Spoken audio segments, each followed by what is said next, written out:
President Theodore Roosevelt and his young distant cousin Franklin were among the many dignitaries at what could be called the birth of Balboa Park at the 1915 Panama, California Exposition.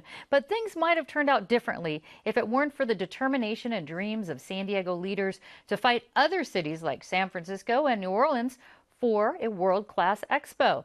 And that's just the start of the labor pains we could experience once again with the park's centennial celebration. Joining me is Michael Kelly, president of Committee of 100 and editor of the book Balboa Park and the 1915 Exposition. Michael, welcome. Thank you, Peggy. Now, you edited this book, which was written by the late Richard Amaro, and he took it upon himself to document this history, a really rich history of Balboa Park and this exposition. What types of things did he uncover? Well, he wrote this over a period of 15 or 20 years and kept going back and rewriting it.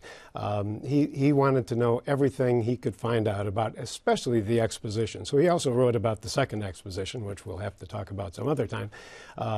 We had to cut out some of the things about the first exposition to get it all into this book.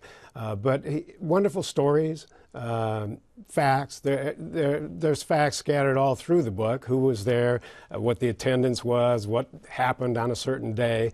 But some of the human interest stories are really some of the best. And 3 million people actually ended up attending over 2 years, which is pretty significant back in 1950. I know that San Francisco was the federal government's first choice, and New Orleans actually battled us and argued that they should be the one to host the expo because they were closest to the Panama Canal.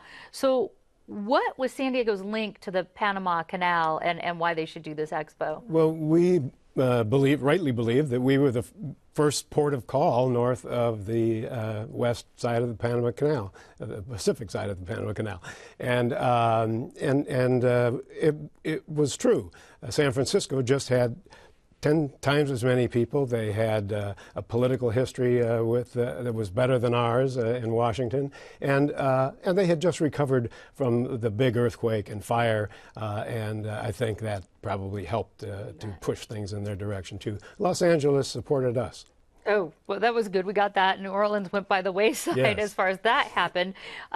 What benefits actually came out of having the expo here? I know there were really quite a few.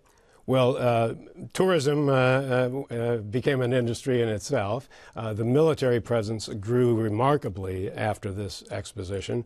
And I think shipbuilding industry, shipyards, the universities ultimately resulted.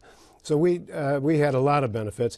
The people who were pushing the exposition were truly interested in bringing people to San Diego, not just tourists, but people to live here and start businesses. And the military as well. It really became quite the introduction as to being a military town. Tell us about some of the exhibits, and I'm thinking specifically about the Spanish heritage fantasy and the Native American painted desert. Well, the Painted Desert was a truly remarkable exhibit. It was financed by the Santa Fe Railway. And their interest was, of course, in bringing tourists to San Diego, not just then, but in the future. So they brought hundreds of true Native Americans here to work and be displayed, I guess some people would say, in this painted desert. They built models of the Taos Pueblo, Zuni Pueblo. Several different Indian tribes were represented. And it was supposed to be a positive presentation of both the Native American and Spanish history, but the book also wrote about some of that reveals, I should say, some of the negative consequences of this. What would you say that's about? Well, it was more positive than negative.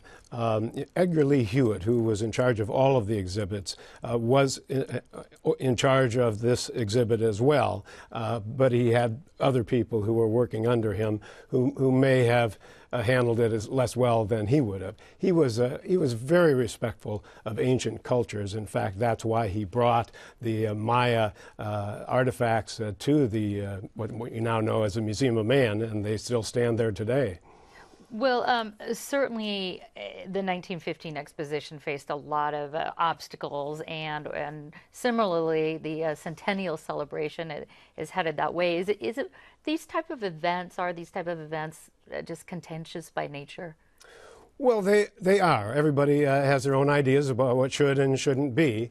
I think we succeeded to get through that the first time, and I'm sure we'll be able to do something this time to commemorate the 1915 exposition. All right. Well, I want to thank you so much for being on Evening Edition and let Thank you so folks much, know Pam. that Michael Kelly, editor of Balboa Park and the 1915 exposition, will be holding a book talk and signing tomorrow. That's Thursday night from 6 to 7:30 at the San Diego History Center.